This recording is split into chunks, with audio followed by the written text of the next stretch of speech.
Oh, no. My sweet potato pies. We selling dinners at the church tomorrow. And I can't have no burnt pies. You know how they talk. Honey, hurry up and catch Peter before he leaves to play football. He's been playing too rough. Keep piling on is what the children say. And talk to him about hitting on AD. They brothers.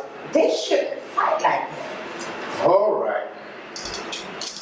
Oh, God. My pies. I had a problem. I was torn between my respect and love for this man. I had this desperate need for independence to express myself. So I began to rebel indirectly. He was presently become a minister and succeeded with Ebenezer, thus keeping the pastorship in the family. I didn't want to do this, and I let it be known that I would not be told what to do, and I would not follow in his footsteps. Well, indirectly, of course, I had a problem, but I'm not crazy. At that time, I had a lot of anger in me while I was taking out on everybody. While in football, I competed so ferociously that my friends couldn't tell whether I was playing or fighting. I was notorious for piling on. And in basketball, I refused to pass and shot every time I got the ball. Also, I had my share of fights, excelling in what we called middle-class combat. Now, I prefer negotiation to fists, but if negotiation failed, I'd say, let's take it to the grass. I could out-wrestle anybody in that little game. But most memorable in my life was when my voice began to change. It seemed to command attention when I spoke. I discovered something else about my voice too. The girls, they like to hear me talk. And believe me, I couldn't keep my mouth shut. I'd say, your beauty, oh, the Rubicon, the car, and men to meet there, Waterloo. And no one could touch me on the dance floor either, while I was considered the best jitterbug in Georgia.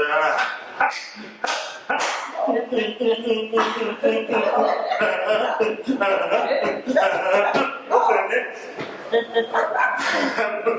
that I was still a very young man, I went dancing. It was felt that this was unacceptable behavior for a preacher.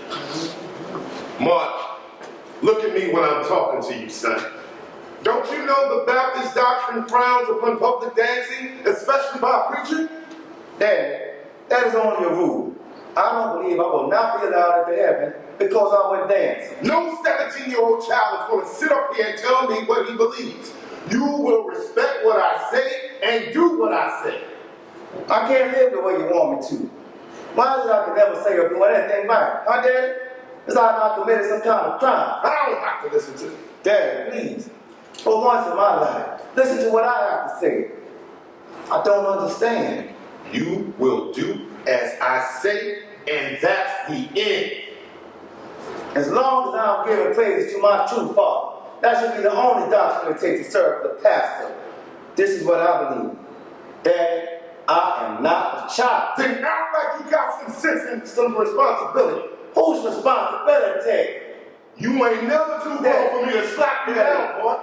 Daddy, I didn't mean. Shut up and listen. You was the one who decided to become a pastor. So as a pastor, you will uphold the pride and dignity expected of a pastor. Daddy, I never wanted to disrespect you. You already have. Your conduct reflects me. And until you are under the roof of your own church and congregation, you will abide by my rules. No dancing. The following Sunday, Daddy King made me stand up before the entire congregation and apologize. This event stands alone as the most humiliating moment of my life. I attended Morehouse College and finished with a degree in sociology. I decided to study for a BA in Divinity at Crozer Seminary in Pennsylvania. As usual, Daddy had a few words to say. You wanted to see me, Daddy? That's a new coat, isn't it? Yes, I got it yesterday. The salesman said it was the finest tweed in the store. I don't like to take it back. I can't. Or sell the fine. Don't wear that coat in this house. Daddy, it's more than a coat. You heard what I said. You're upset about my going to the seminary. Son, you don't have to go all the way to Pennsylvania. I chose Stroza because that's where I wanted to go. What about the young lady you're leaving behind? Daddy, I've got to get going. Son, I'm willing to help you take care of her. I'm not ready for marriage. I just want to get away. Get away from who? From me?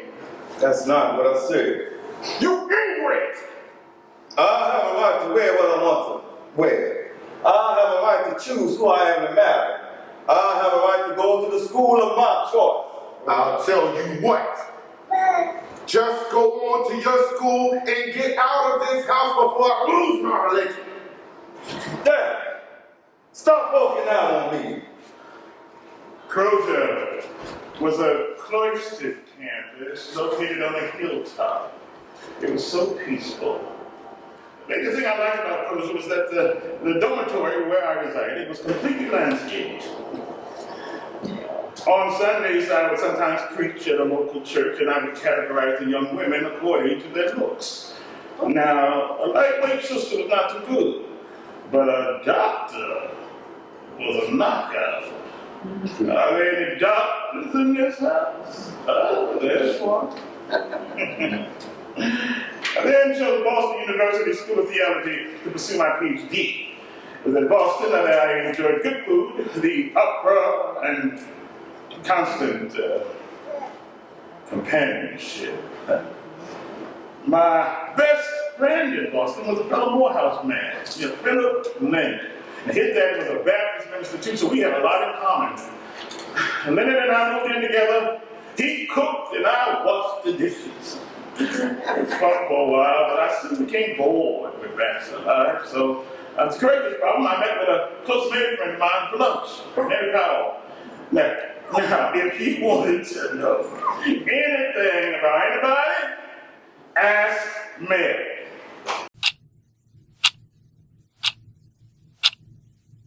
Jane, could you help me with my sweater, please? Oh, yes, of course. I don't remember you wearing a sweater. I really enjoyed lunch. I felt almost unmarried. I'm glad you enjoyed it. Mary, what I wanted to talk to You you won't about... believe what happened to me in the ladies' room. What happened? Well, I was touching up my makeup in the mirror. I reached into my purse for my lipstick and started to do my lips. But I saw an image in the mirror besides my own, and it was a whole lot like, if you get my meaning. She had this look of shock on her face. So I calmly turned around and said, "Excuse me, ma'am, how did you get in here? Don't you know this room is off limits to you people?" And now I understand that when you gotta go, but honey, this is a covered restroom.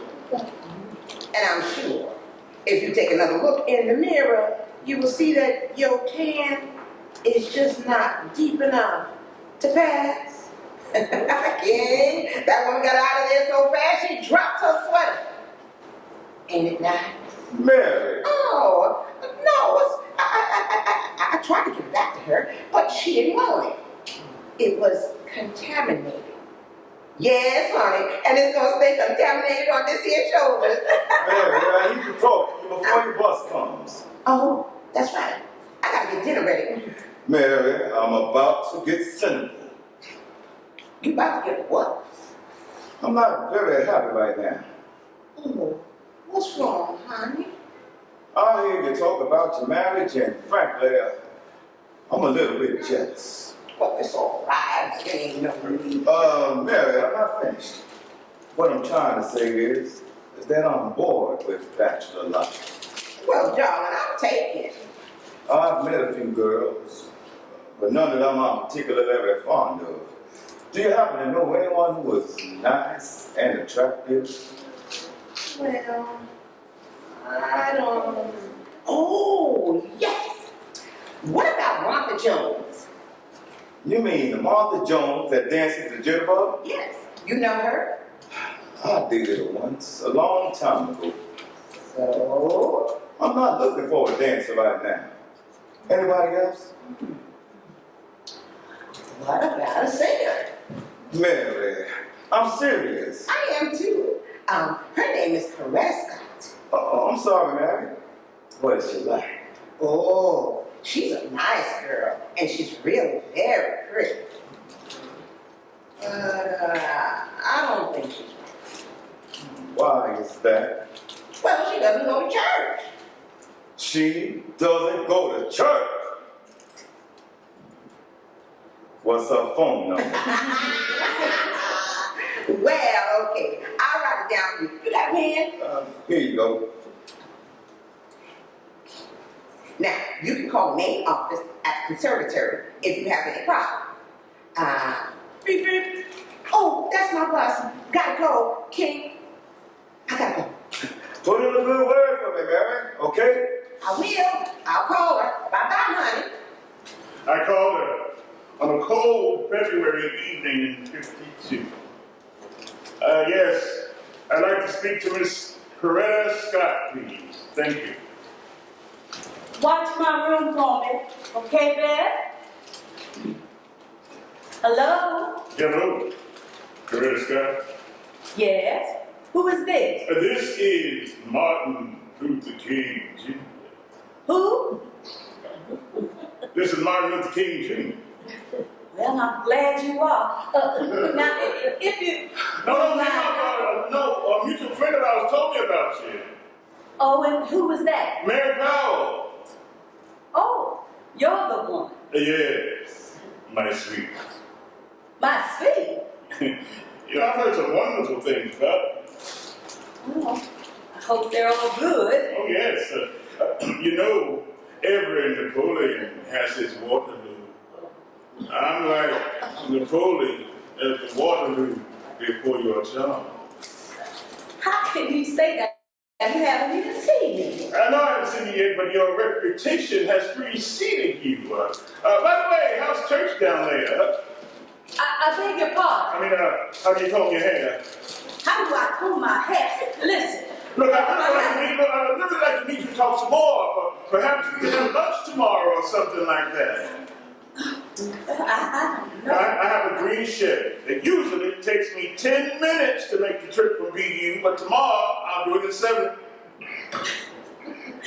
All right, Mr. King.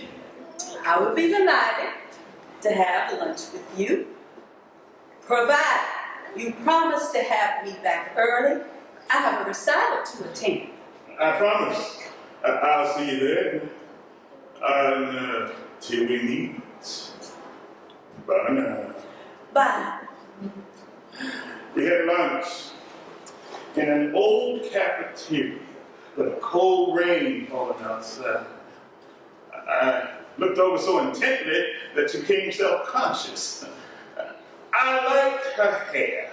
It was cut in full bangs with a natural curl, and she had a shy, pretty little smile. I could sense a degree of self-esteem. I recall her telling me that she was on a music scholarship at the New England Conservatory and how much she wanted to become a professional singer. I really did like her hair. She was from a small farm just outside of Marion, Alabama. On the way back, I told her that she had everything.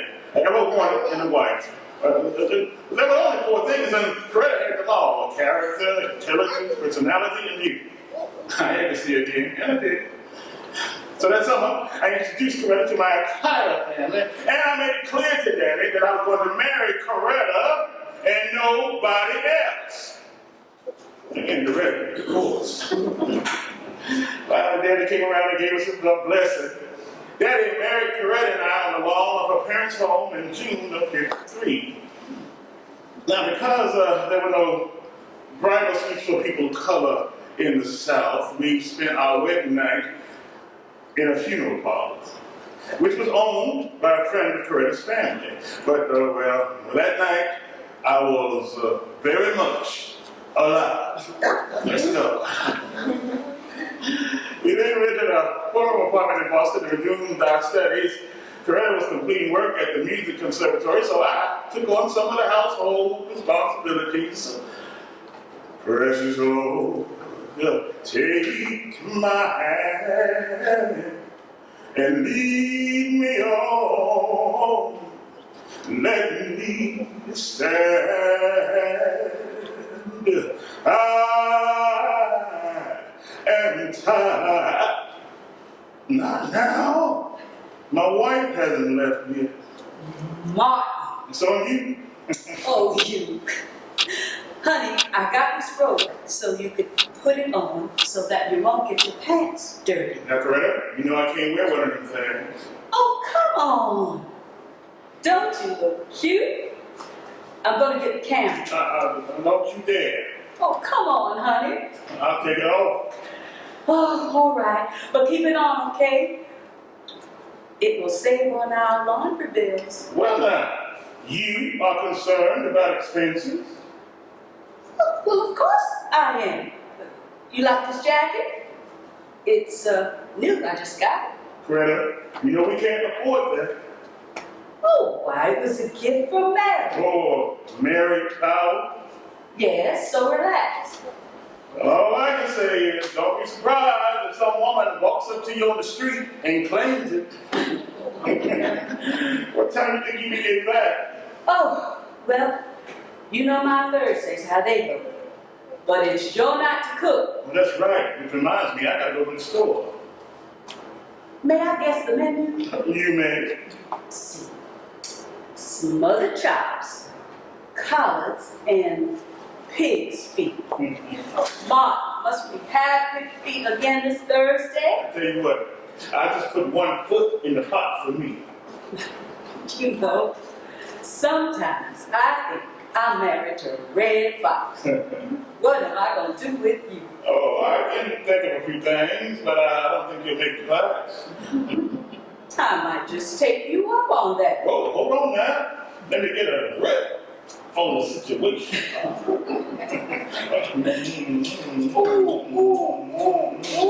Go ahead. My toe, the book hit it. Oh, hold on, I got you. Is it all right? Yeah, I think so. All right. What? No, I'm taking a stop. I hope it'll always be like this. It will. Oh, Coretta, it's almost 3 o'clock. Oh, yeah, I gotta go. Coretta, shoot. Oh, thanks, honey. Love you. Mwah. And remember, no pig's feet for me. But you know what I can never cook? Catfish. I tell you, I love myself some catfish, but I couldn't keep my hands on one long enough to get it into the pan. As a matter of fact, it was a catfish that first baptized me, and at the time I didn't even know it. You see, I was a boy at the time, and I went fishing with a few of my friends. Now, first of all, I was supposed to be at the park, the boys kept me covered on the way. All the while, I was worried about what Daddy would do to me if he ever found out. Well, anyway, as I remember, we caught more insect bites than we caught fish. But then suddenly, I got a tug on my fishing line. I pulled it, but it was strong, so two of the boys came over to help me, and we pulled it up, it came. It was the prettiest catfish I'd ever seen. Well, I grabbed it, but it was slippery. Next thing I knew, I'm in a pond fight for a catfish in my life at the same time. I went down and up 3 times, and every time I would come up, I would cry, Lord Jesus! I don't know what Daddy King would say if I told him that my soul was first saved by a fish. But all that I cooked was tasty and cheap at the same time. Like Daddy, I budgeted family expenses with meticulous care. After finishing my residential requirements at Boston U, I decided to find employment and complete my thesis on the job. Now, several churches expressed an interest, but the firmest offer came from Dexter Avenue Baptist Church in Montgomery, Alabama. At first, my sermons tended to be sober and intellectual, like a classroom lecture. But then I came to understand the emotional role of the Negro church. I came to see how much we desperately needed this sanctuary to vent our frustrations and, let ourselves go.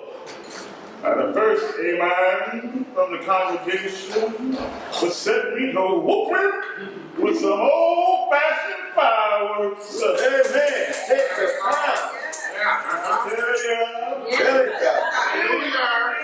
That professes to be concerned with the souls of men. And is it concerned with the souls of men? And is it concerned with the slums that damn them? Addiction that crippled them? Christ does both heaven and earth. Time and eternity. To break man with God, but man with man.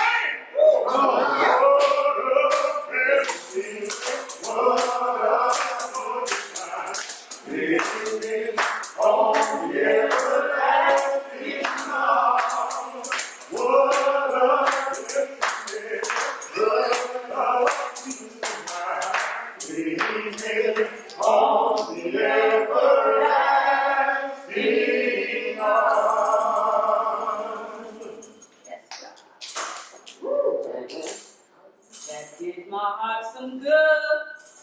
Girl, I just wish he wasn't mad, child. Well, you know that? I could jump on that. Well, that ain't never stopped me before. Well, you ain't never lied. I call that in the States. All right. This blue light tonight, I'm gonna let it shine. Oh, this little light of mine, I'm gonna let it shine. This little light of mine, I'm gonna let it shine. Let it shine, let it shine, let it shine.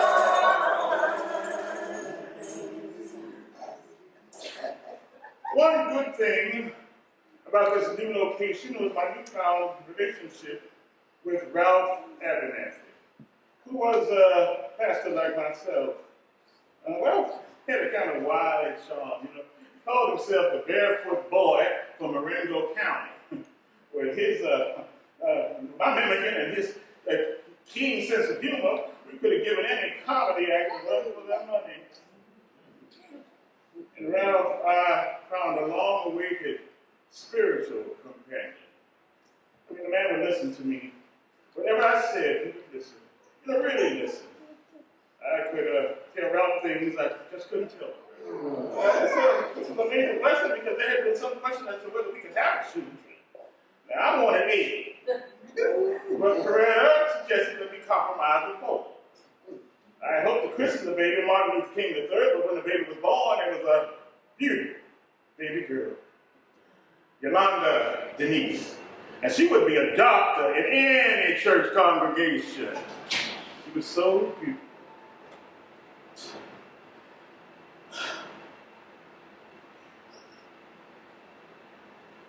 This was one of the most fulfilling moments of my life. A beautiful wife and daughter, congregation I loved with passion, and a real companion in Ralph Abernathy. I was at peace. But my personal struggle was ongoing. This I could not change. That was AD on the phone. Wanted to know if you made up your mind yet. Coretta, are you sure you haven't seen my Gandhi book? No, I haven't. Let's see. You don't have to do it. Let's see. I had it with me at church, then in the car, and I went by Ralph's house. Let me call Ralph and see if I left I've it. already called over there, and the book is not there. They don't have it. Well, maybe I left it in the baby's room. Don't you go in there making noise. I just put Yolanda to sleep. The book is not there. I need that book, Coretta. I need it. Why? You have read that book from cover to cover. I can't count the many times I've come in here and found you asleep with that book in your hand. He was just a He man. was not just a man. Done, it was done right. I know what he was, I know what he did, and I'm sick to death of hearing what he did. Now, you have a decision to make. I wish this bus thing had never happened. Never happened. Saying Mrs. Parks was planted by the NAACP. I don't believe that. What I do believe is that she was planted there by her own personal sense of dignity and self-respect. Martin, I'm sorry, but It's I hard don't- to understand the action of Mrs. Parks unless you realize that eventually the cup of endurance runs over and the human personality cries out, I can take it no longer. Martin, you Mrs. don't Parks have to refused to go. move back with her intrepid affirmation that she had had enough. Now, Coretta, this woman was a victim of both the forces of history and the forces of destiny, and so am I. Well, looks like Montgomery has its leader. You don't sound too happy about it. Doesn't matter how I feel about it. I gave up thinking a long time ago that I could have you all to myself. Coretta, I don't want to do this, but I can't say no. I know you can't. And I don't want you to. It wouldn't be fair. Nothing is going to happen to me. How can you say that? I knew she was going to wake up. Coretta, we're not finished talking, Coretta. What is there left to say? Coretta, I've got to do it. I can't just walk away. And I can't walk away from my baby. I think you should call AD. The dinner will be ready in 15 minutes. The bus boycott ended 13 months after it began. But a reign of terror followed the Supreme Court mandate. City buses were fired upon, a teenage girl was beaten, a pregnant woman was shot, homes and churches were bombed, and the Ku Klux Klan rose. Even though Montgomery was a victory, it was becoming clear to me that there was to be a season of suffering.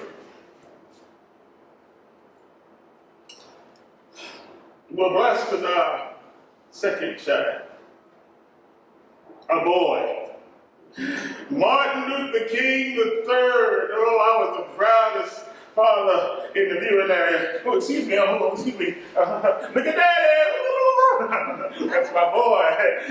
You see, I had something to do with that. At least I think I did. I'm silly. Look at Daddy. No, don't look that way. Excuse me. Look this way.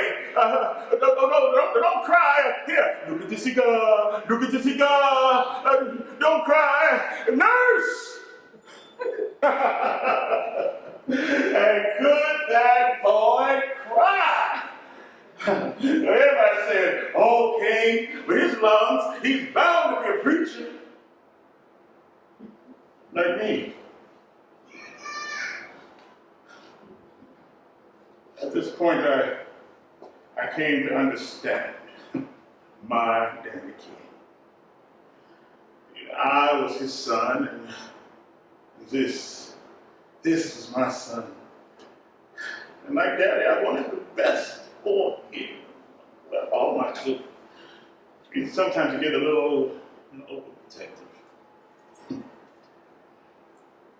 On a mission of peace, I journeyed to India for a month to study Gandhi's techniques for nonviolence. As a peacemaker, I felt I needed to know more, to be more like Gandhi. When I came along with me, well, it was like a second honeymoon, but really at first, a funeral parlor is not exactly the ideal spot for a honeymoon. So there we were, in the land of Mahatma Gandhi, the land of non-violence. This put me in a real peaceful mood. I know that's how peaceful, when after we got back, Red informed me that God had blessed her once again with a child. Must have been some in the air there. This feeling of peacefulness came to an end when I had to face my congregation with a decision. I want Jesus to walk with me. I want Jesus to walk with me. Ooh, I want Jesus to walk with me. I want Jesus to walk with me. Take my hand, Lord. Take my hand, Lord. Take my hand. While I'm on my pilgrim's journey. Oh, I want Jesus to take my hand. Come on, clap with me. Don't leave me alone, alone. Don't leave me alone. Don't leave me alone, Lord. Please don't leave me alone. While I'm alone, this pilgrim's journey. I beg you, Jesus. Don't leave me alone.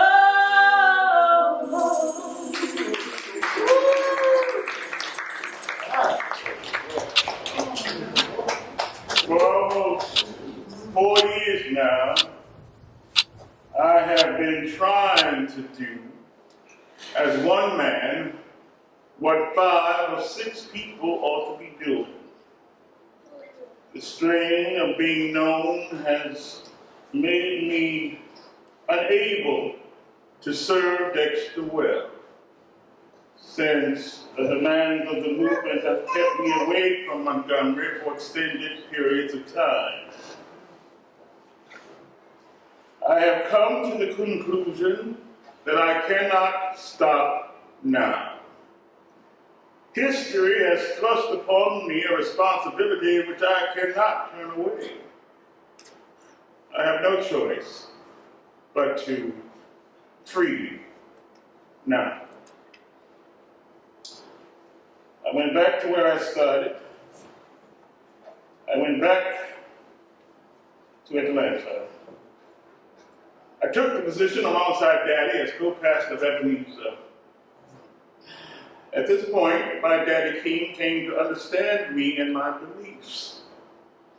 Also, I wanted my family to have the influence of my mother dear. I never forget the way Mother dear Mama Williams helped me to understand the death of my grandmother. At the time, I didn't understand.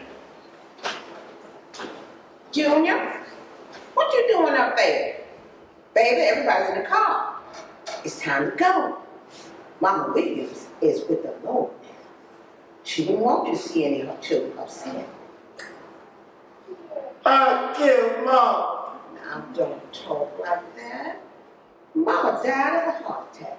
You had nothing to do with it. This is the first Sunday that Mom won't be with us at church.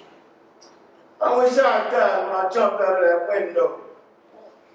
Then I could be with her in heaven. Child, I don't ever need to hear you talk or even think about taking your own life again. Baby, you're just 12 years old. You have everything ahead of you. A chance to make all your dreams come true in life. To make a change. If I hadn't gone to the parade, Mama would be with me. Junior, you're going to be in the parade. Going to the parade had nothing to do with Mama's death. Well, who's gonna play my solo for me? Oh, my baby. Mama will always be with you, just like she'll always be with me. Mama left this world in the Lord's house, and that's a blessing. I just pray when the Lord sends his angels to me, I'll be living peace. I love you, Mother dear. I love you too. I can see why you were Mama's favorite. You know what Mama would want us to do? What? She would want us to cook up a big Sunday dinner and have a Bible study party afterwards. I'll help. All right. We'll plan it for next Sunday. It means you have to stay up and help me. Oh, I don't care. I figured you wouldn't. I can peel potatoes pretty good now. I don't know. You cut your finger last time. Alberta! Oh, Lord. That's your father. Go wash your face and come on down to the car. You know that Daddy is in a hurry. He had a meeting with the church deacons before the service. Yes, Mother dear. And baby, don't you use the show towels and use the stairs this time, okay? Alberta! King, we coming! That man is serious about his religion. Hurry up, Junior, and be sure to grease your face down. Don't come in the car with no white lips, you hear me? Alberta! Come on, man. Yes, ma'am. My dear, sweet mother, dear.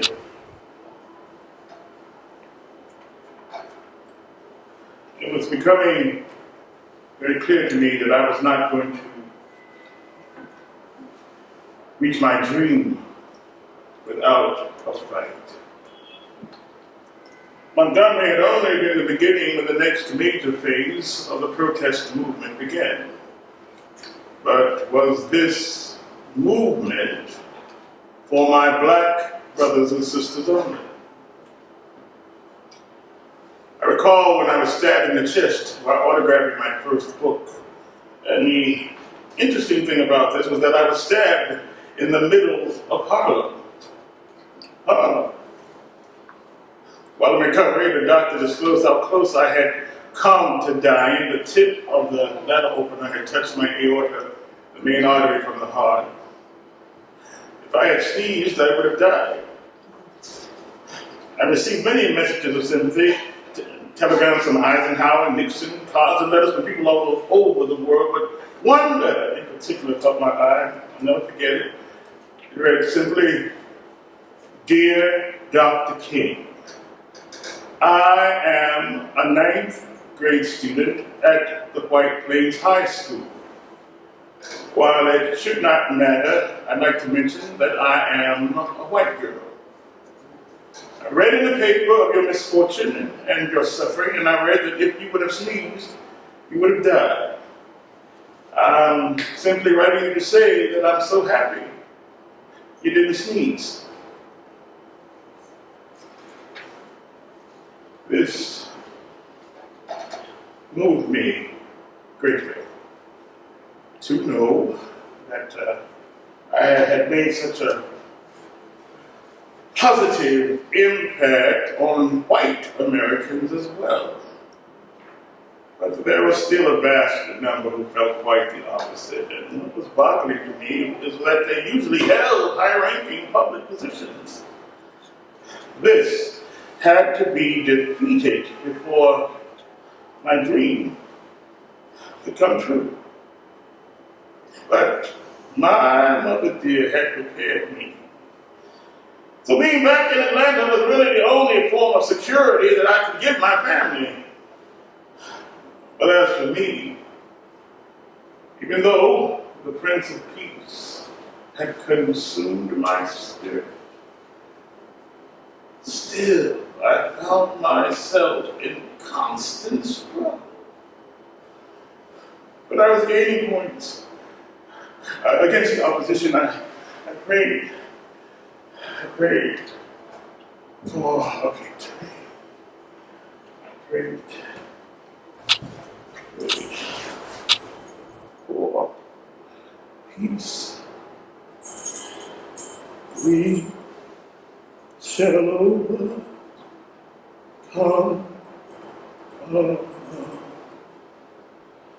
We shall overcome.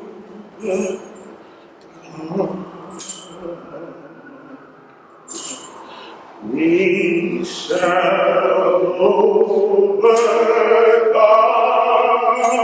someday.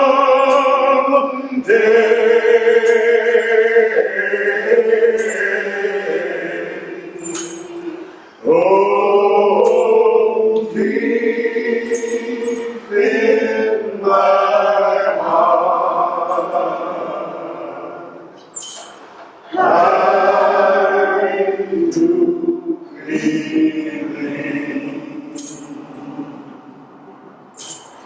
we shall overcome someday.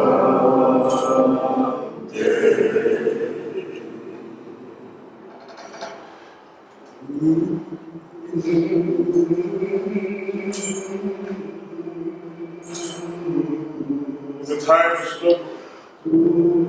We had barely settled in Atlanta when newspapers reported startling developments in Greensboro, North Carolina. On February 2nd, 1960, 4 students from North Carolina A&T College marched into Woolworth's, sat down at its lunch counter, and refused to leave unless they were served. The sit-ins were underway. At long last, Negro students were becoming involved in the struggle. And this made me proud. In point of fact, they were attempting to do what SELC had on its agenda for 1960, to desegregate eating facilities in southern cities. Like my parents, I tried to shield the children from racial prejudice of what it meant to be colored in Dixie. But still, I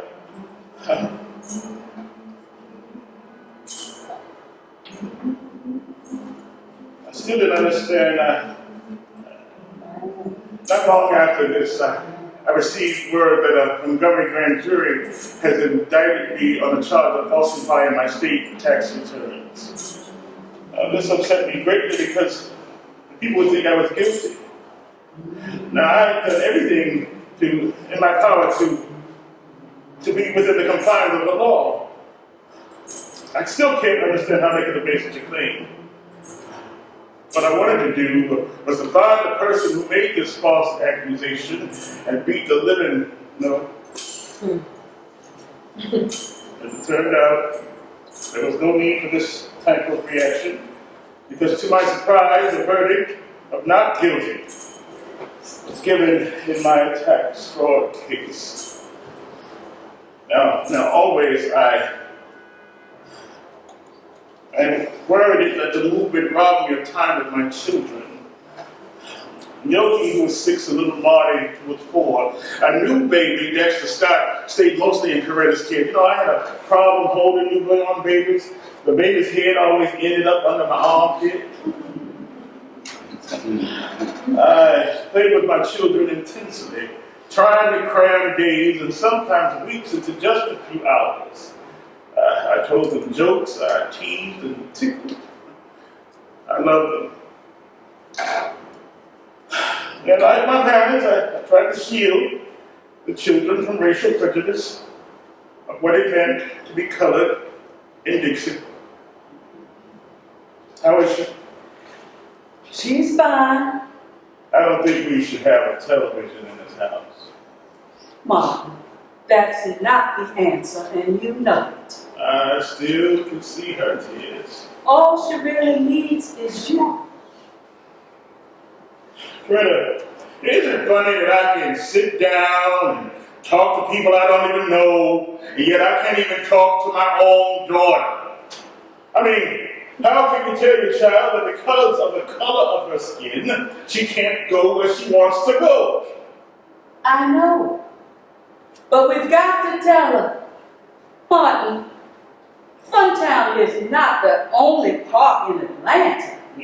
Sorry, Yolanda is going to Funtown.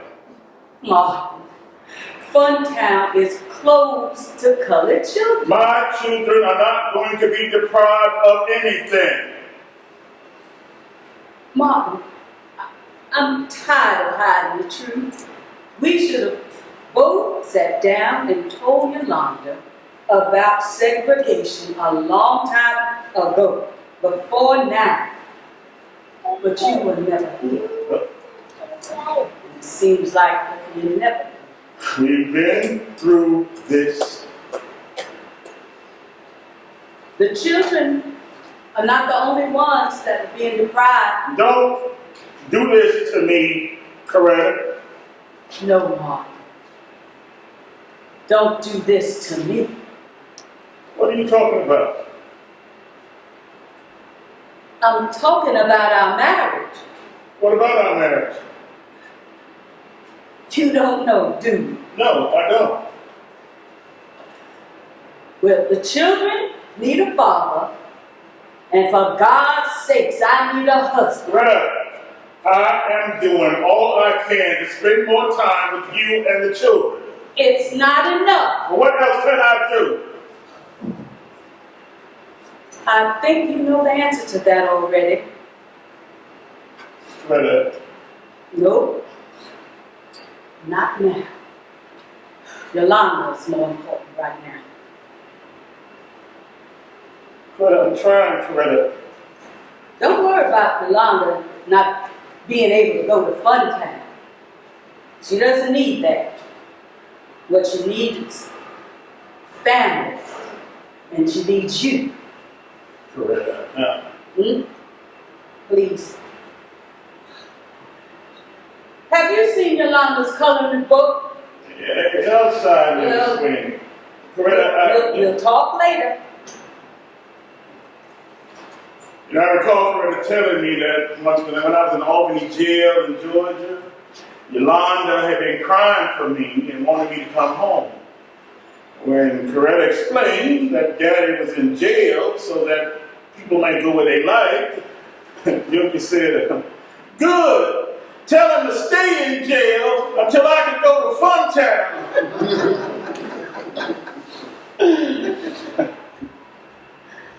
Coretta was 9 months pregnant with our 4th child. The new baby was christened Bernice Evertine, Bunny for short, after Mom. Bunny was the last of the 4 out of 8 compromises that Coretta and I had made when we were newlyweds. So, you know, one adversary whom I had great respect for was Malcolm X. I met Malcolm once in Washington, and I found him to be very articulate, with a great concern for the problems we faced as a race. But as I said in Playboy, I wish that he would talk less about violence, because violence is not going to solve our problems. It was felt by many that I was pushing too far too fast. This was also the argument reverberated to Congress that summer of '63, which made President Kennedy's Civil Rights Bill increasingly doubtful. So details for a long projected march on Washington were completed. It was agreed to hold the mass demonstration itself at the Lincoln on August 28th, with myself and many other dignitaries, each to give an 8-minute speech. Now for me, this will be rather difficult, since I am known to be just a little long-winded. It was agreed to hold the mass demonstration itself at the Lincoln Memorial, a fitting historic destination.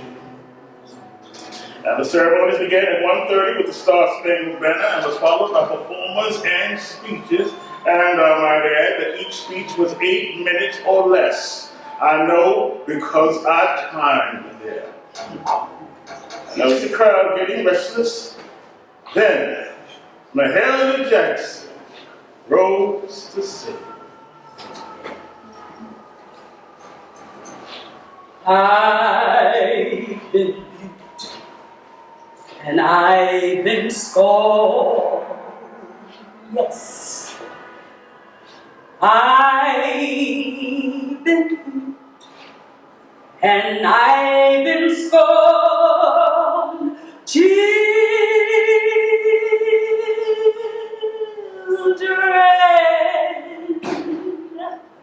I've been mute and I've been scorned.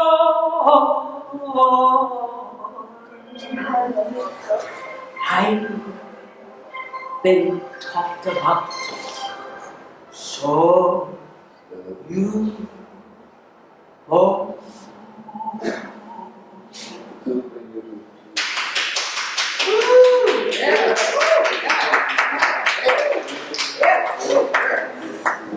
Five score years ago, a great American in whose symbolic shadow we stand today, signed the Emancipation Proclamation. But 100 years later, the Negro is still not free. I have a dream. It is a dream deeply rooted in the American dream. I have a dream that one day this nation would rise up and live out the true meaning of its creed. We hold these truths to be self-evident, that all men are created equal. So let freedom ring from the prodigious hilltops of New Hampshire. Let freedom ring from the hiking Alleghenies of Pennsylvania. Let freedom ring from the snow-capped Rockies of Colorado. Let freedom ring from the curvaceous slopes of California. But not only that, let freedom ring from Stone Mountain of Georgia. Let freedom ring from Lookout Mountain of Tennessee. Let freedom ring from every hill and molehill of Mississippi, from every mountainside, let freedom ring. And when we let this happen, when we let it ring from every village and every hamlet, from every state and every city, we will be able to speed up that day when all of God's children, black men and white men, Jews and Gentiles, Protestants and Catholics, will be able to join hands and sing in the words of the old Negro spiritual, free at last, free at last, thank God Almighty, we're free at last.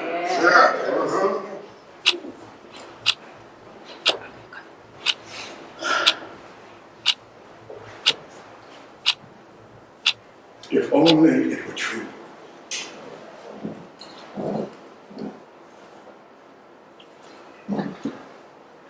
That evening,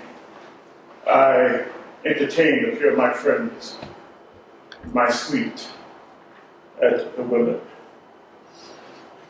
But Coretta was not with me. Now, I've always been a very passionate man. What I did not know was that a hidden microphone was recording the party. And what happened afterwards. This tape of my personal affairs found its way into the hands of J. Edgar Hoover of the FBI. Now, I loved my wife. We shared many tender moments together. But my long absences took their toll on me. And I surrendered myself to my passionate nature.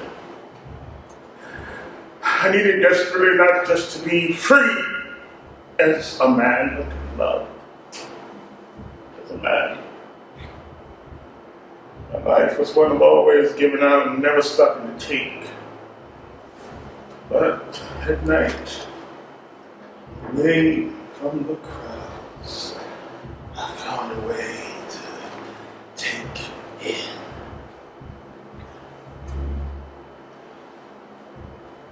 I am conscious of two Martin Luther King's. Martin Luther King that people talk about, it seems to be somebody foreign to me. Each of us have two selves. And the great burden of life is to always keep that higher self in command. Don't let the lower self take over. And now they will be unfaithful. It's a mixture of human nature.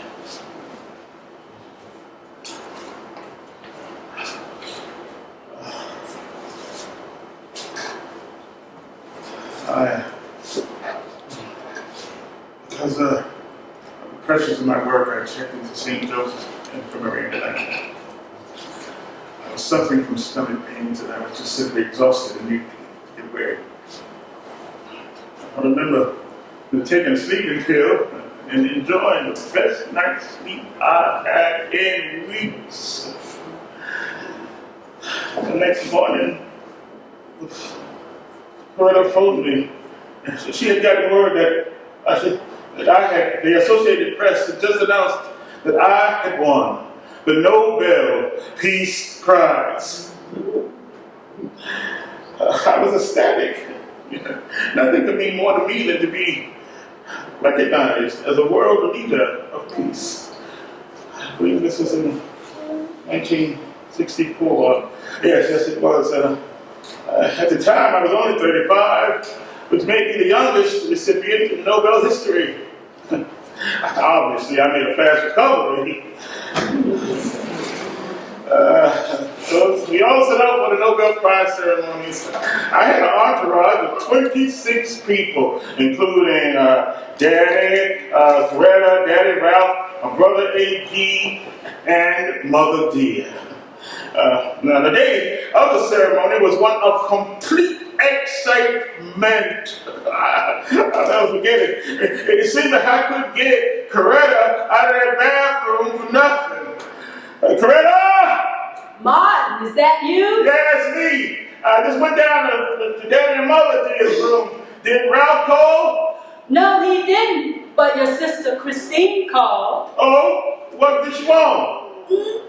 Just wanted to see if you were holding up all right. Well, if she calls again, tell her I'm doing fine. Coretta, will you come out of that bathroom? We just have an hour before the ceremony. Right? Really, honey, I won't be long. Oh, no. Now, where is it? What's that? Now, Mark. Now, you know. What is that on your face? Now, you've seen me with this makeup before, but have you seen my makeup bag? No, I haven't, but I sure have to find it. Look, you've seen me with a mud pack on before. Oh, here it is. That don't look like Georgia mud to me. Oh, well, it's not. It's Norway mud. Oh, is that so? That's right. Would you like a little Oslo mud on you? Oh, no, Freddie. No, Freddie. Come on. Gotcha. Now, this is facial. It can't stay on long now. I'm gonna call you Michael. Calling me Michael's not gonna work this time. I guess not, since Michael is your real name. I was a boy when it was changed, so I had nothing to do with it. You should always change your back. How about if I change up for a while? One night I'll be Martin, and one night I'll be Michael. Two men in my life. I'll have to think about that. Come back here. I'm in that mood again. Oh, and what mood is that? That same mood I was in. You was in the land of Mahatma Gandhi. Martin, you don't have time. You said it yourself. You just have an hour. Oh, I love you, Coretta.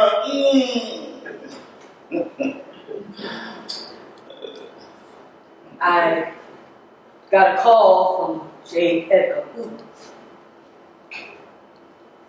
I can explain, Coretta. Martin, there's no need to explain. Coretta, please know that I love you. I know. I love you too. I think your mud pack is ready to come off. Oh, well, I'm not supposed to keep it till it gets dry. Tell you what, why don't you read over your speech for me while I finish up in here, all right? I think I'll do that. I can't wait on Ralph forever. I bet he's somewhere feeding his face. So here goes. Listen very close now. I am mindful. Hold on for a minute. Let me get in the right frame of mind. I am mindful that only yesterday in Birmingham, Alabama, our children who cried out for brotherhood were answered with fire hoses, snarling dogs, and even death. I'm mindful that only yesterday in Philadelphia, Mississippi, young people seeking to secure the right to vote were brutalized and murdered. Then I must ask why this prize is awarded to a movement which has not yet won the very peace and brotherhood which is the essence of the Nobel Peace Prize. The torturous road which was led from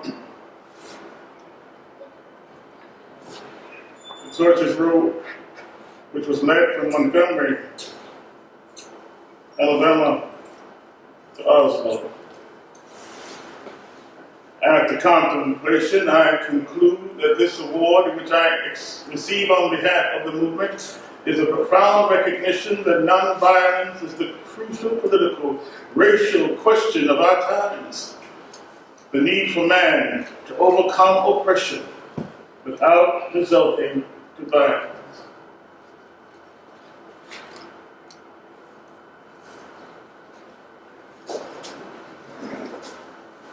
Dr. King? Oh, you're starting. Yes. I really enjoyed your speech. Thank you. I'm glad you did. I just want to shake your hand. You really have a way of exciting the crowd. I'm glad you were moved by my words. Oh, yes. I was most definitely moved by your words. I need to be getting back. My wife might be wondering. If you need any help with your speech,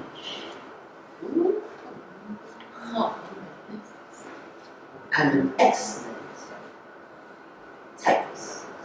I'll keep that in mind. Oh, yes. You do. On my way back to Atlanta, I stopped off in Washington to visit President Johnson. I urged him to push the voting rights bill without delay, but he was not encouraging. I just told myself that we would write a voting rights bill ourselves in the streets of Selma. Black power, black power, black Power, black power, black power, black power, black power, black power, black power. Violence! Stop it, please. Violence was beginning to emerge in the form of riots. And a new Malcolm X arose in the person of Stokely Carmichael, who used the term black power. Mr. Carmichael had instructed his staff that the new slogan was that black power was to be our new war cry for the rest of the campaign. And this new slogan, I felt, was unfortunate because it gave the impression of black supremacy, which I consider just as evil as white supremacy.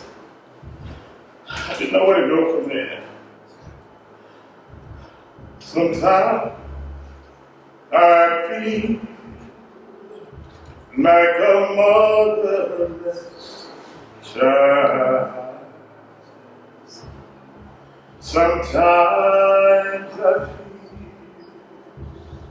feel like a motherless child.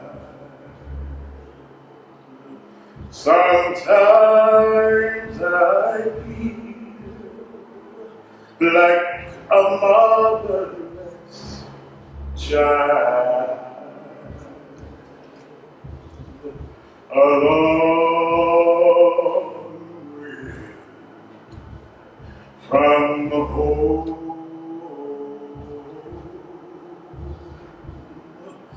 a long way from home.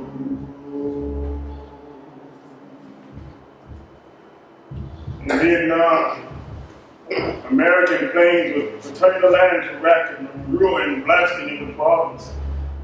Until the Vietnam War, it was stated to me that peace and civil rights don't mix. Since in life I was a preacher by trade, there should have been no surprise that I had several reasons for bringing Vietnam into the field of my moral vision. There was at the outset, a very obvious and almost facile connection between the war in Vietnam and the struggle I and others had been waging in America. This political stand I had taken caused for much bitterness against me, and it was reported that my popularity was declining. President Johnson considered me an ingrate, and threats upon my life became more prevalent. I was named a traitor to my country and to my race.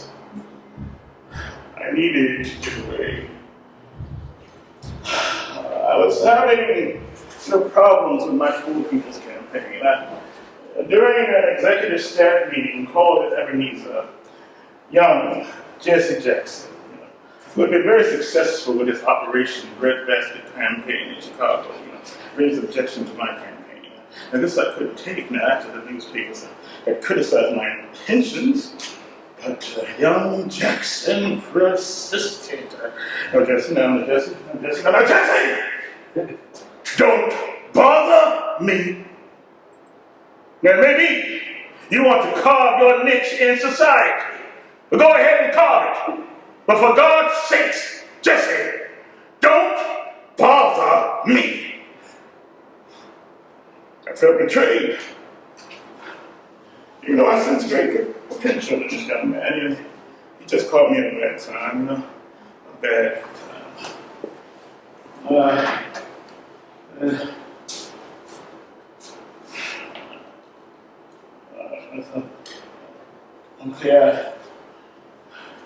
I have a dream that one day this nation would rise up and live out the true meaning of his creed. Yeah, all these truths.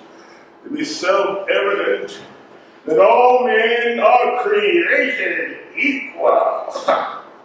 Martin, for God's sake, please stop repeating that speech. Things are changing, Coretta. I'm losing control. I can't take this anymore, Martin. I think we should take some time apart from one another. No! Give me one good reason why I should stay. Because you are my wife. Well, that's not good enough, Martin. Because I love you. I believe once you did, but not now. Can't you see? My world is falling apart. What about me? What about my world? I remember when we first got married. I was so in love with you. I gave up my dreams, my life for you. Now it's just not the same. Because I can't help wondering that when you leave this house, you won't be out giving your love away to what I'm supposed to be giving. Look, what can I say that I haven't already said? Don't say it, Mom. Mean it. Just mean it. I had another dream last night. I told you those dreams don't mean anything. But it was so real this time. We were at dinner. Yolanda wasn't feeling well for some reason. I took her upstairs, took her to her room. Well, you were telling the children a joke. Then I heard voices in the kitchen. The children were on top of the refrigerator, you know, playing that game? The one that they jump down off of and into your arms. It was an unusually good day. Suddenly, I hear a gunshot. I hear Buddy screaming and Marty crying. Yolanda runs down the stairs. I hear her scream, "Mommy! Daddy's been shot! Daddy's been shot!" And I can't move. I can't move. And I know I'm in the kitchen and I see the children crying and I see blood all over the floor. And I see you lying on the floor with a bullet hole in your head. Greta, it was just a dream. But it was so real this time. Mark, I don't want you to go. Greta, I've got to go. No, you don't have to. You can stay here with me and the children, and we can be a family again. Greta, I can't do that. It's a bad time. Well, don't expect me and the children to be here when you get back. No, you can't leave me. You won't leave me. Maybe I can. but you will leave me. There's nothing I can do about it.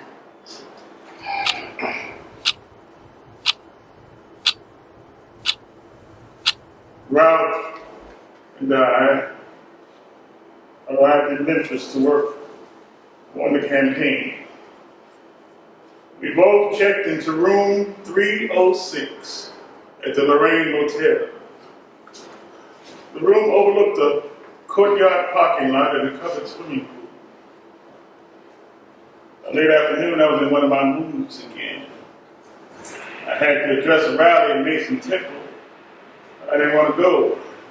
There was a tornado watch and heavy rain was forecast. I felt that only a few people would turn out because of the weather. Anyway, I was too tired to go out, so I sent Ralph to speak in my place. I tried to relax, but the phone rang. It was Ralph. 2,000 people were at the temple and they wanted to see me. I still didn't want to go, but soon I found myself dressed and on my way. As I mounted the speaking platform, nervousness came over me. I had not fully prepared for this, but there was Ralph. Ladies and gentlemen, the great Dr. Martin Luther King Jr. Thank you very kindly, my friend.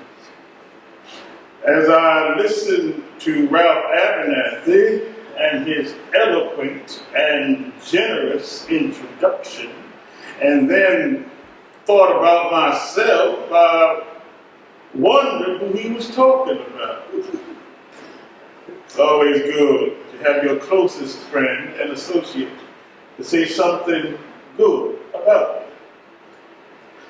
And Ralph Abernathy is the best friend that I have in the world. I'm delighted to see each of you here tonight in spite of a storm warning. You reveal that you are determined to go on anyhow. Something is happening in Memphis. Something is happening in our world. Let us rise up tonight with a greater readiness.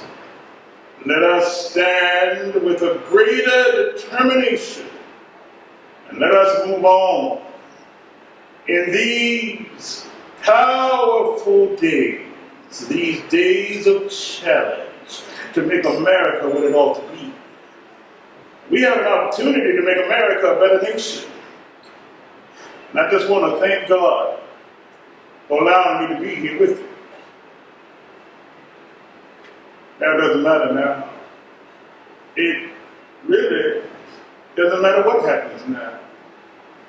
I left Alabama this morning, and as we got started on the plane, there were 6 of us. The pilot said over the public address system, "We are sorry for the delay, but we have Dr. Martin Luther King on the plane, and to be sure that all the bags were checked, and to be sure that nothing would be wrong with it, we had to check on the plane carefully, and we had to make sure that the plane was protected and guarded all night."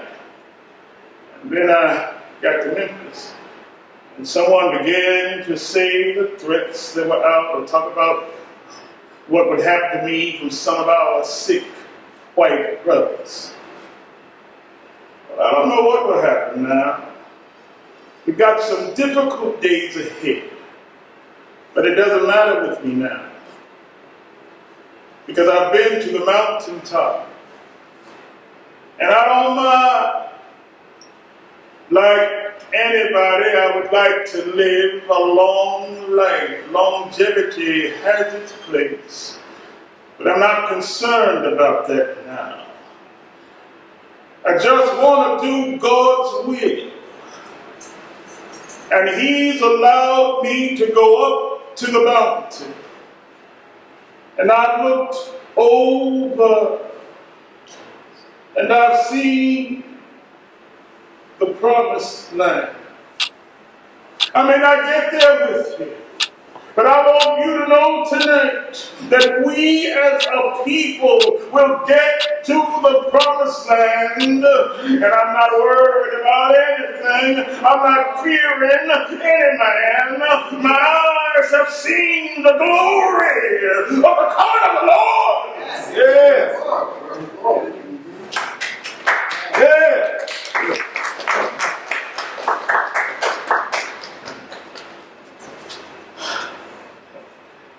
This moment proved to be therapeutic, for I felt more at ease.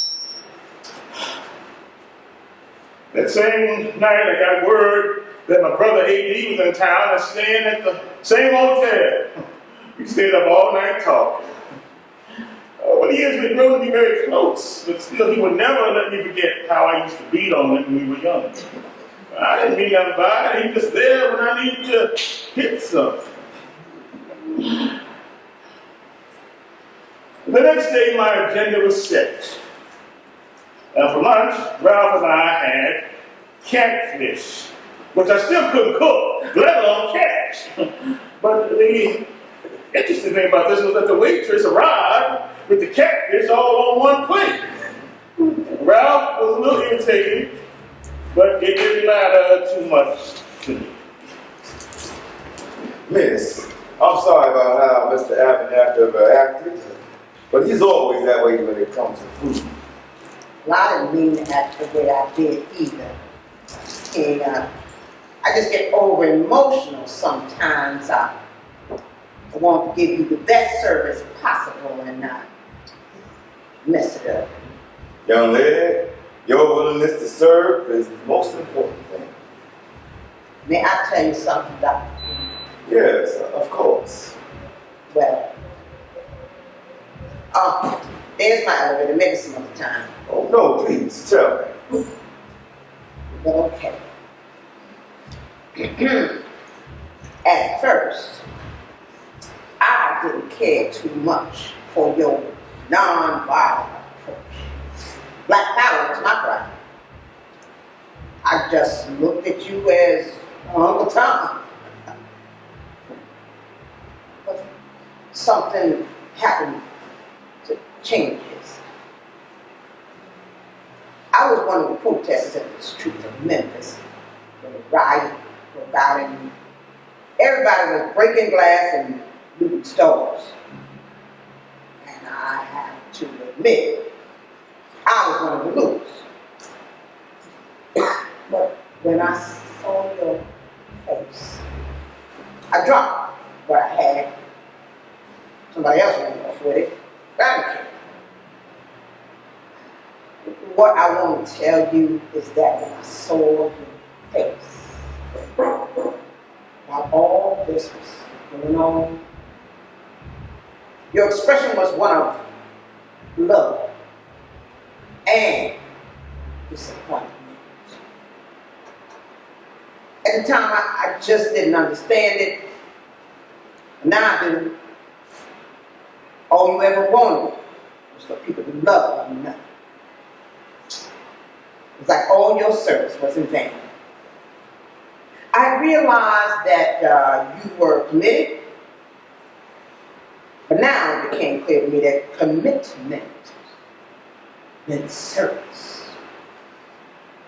And because of your willingness to serve, I was able to eat in public places, sit any place, on the bus I wanted, and go anywhere I wanted to go. God bless you, Dr. King.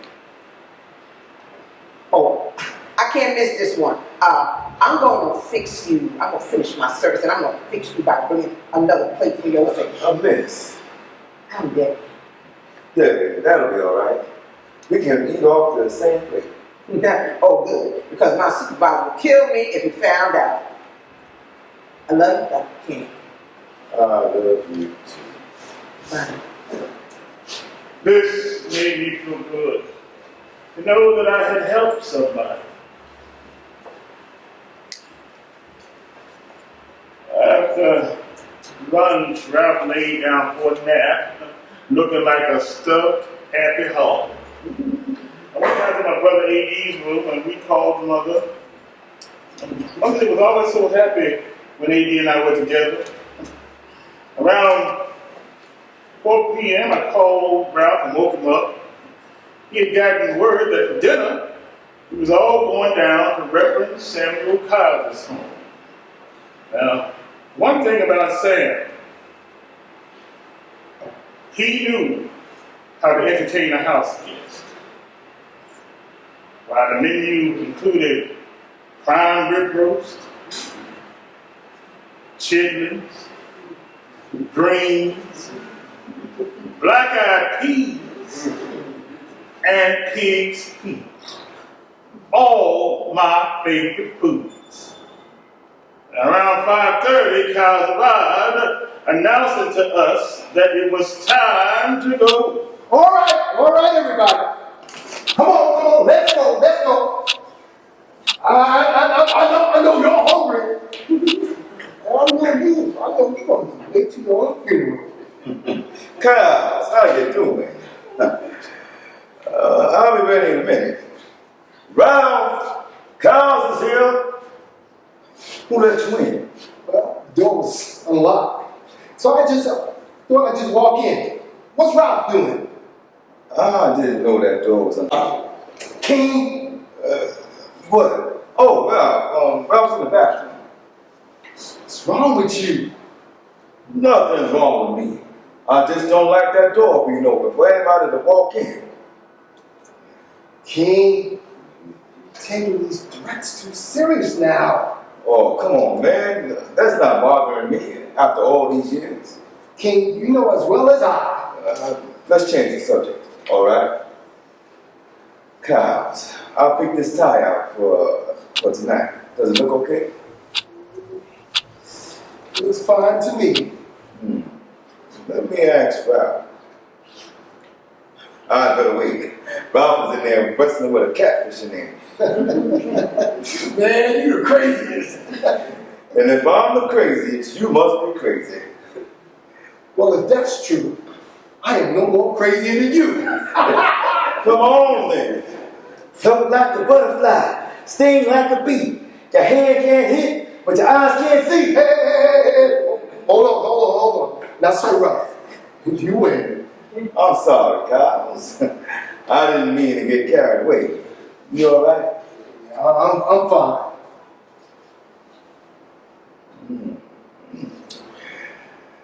Ralph tells me you've gotten all my favorite foods cooked up tonight.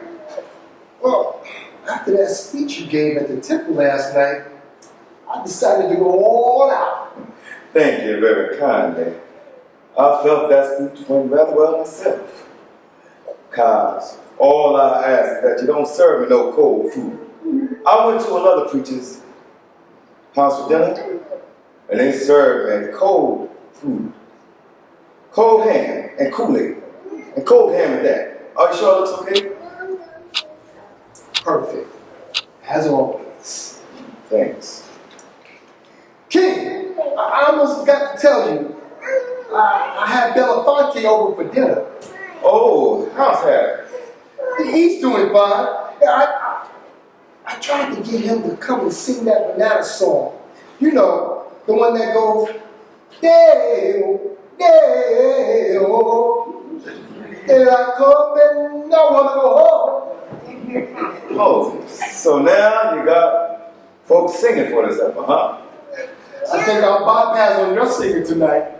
Why? You saying I can't sing? No, that's not what I'm saying. Besides, we've already got some entertainment tonight. Who? Sammy Davis? No, Sammy Davis. Jesse's band is playing at the meeting after dinner. Oh, that's right.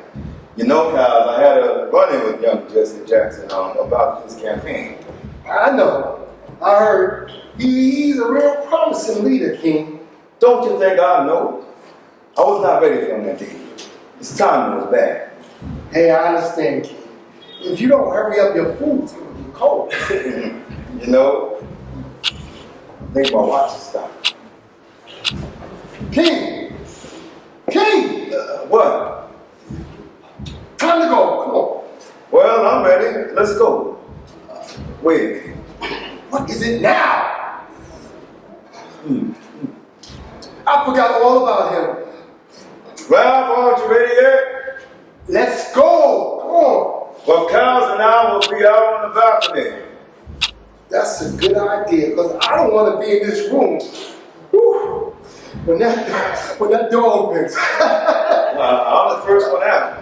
I need to call. I need to call the house and let them know that we're coming.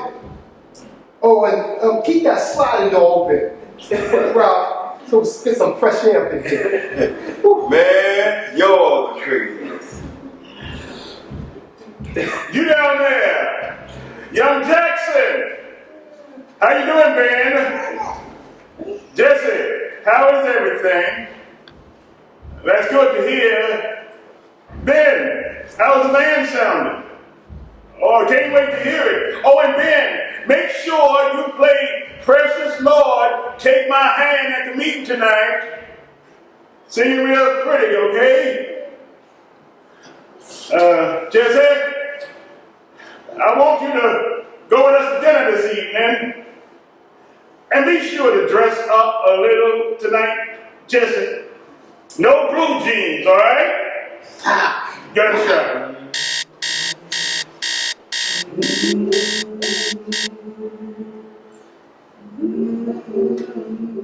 My life was taken by an assassin's bullet on that very day of April 4th, 1968.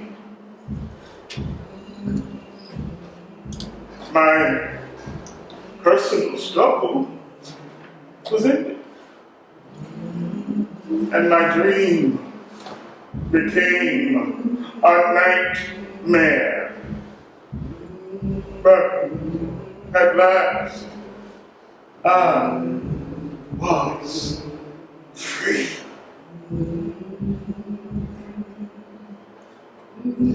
If any of you are around, when I had to meet my day, tell them not to talk too long. I'd like somebody to mention that day that Martin Luther King Jr. tried to give his life serving others. I'd like somebody to mention that day that Martin Luther King Jr. tried to love somebody. I won't have any money to leave behind. I won't have the fine and luxurious things of life to leave behind, but I just want to leave a committed life behind.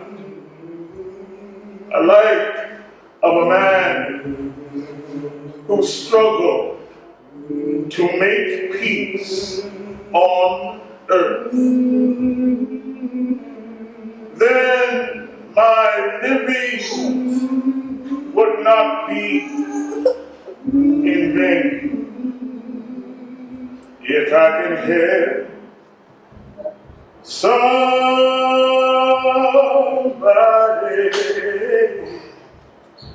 as I travel on,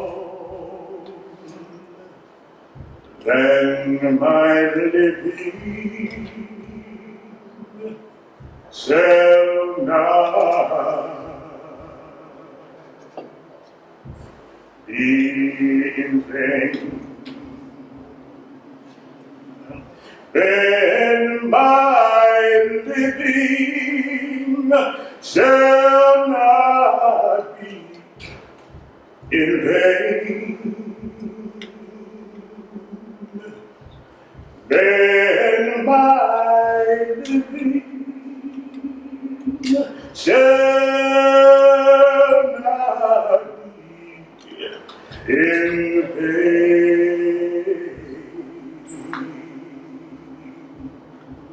If I can help somebody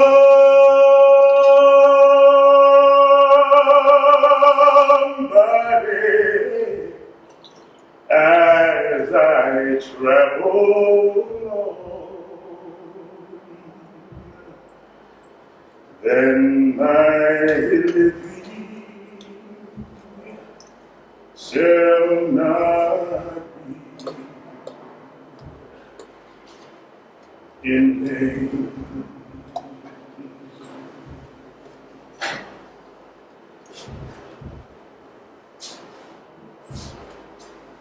Has anybody here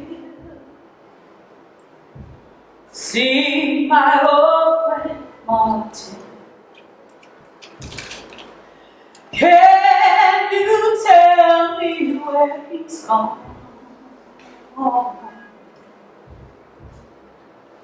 But I saw him walking over the hill.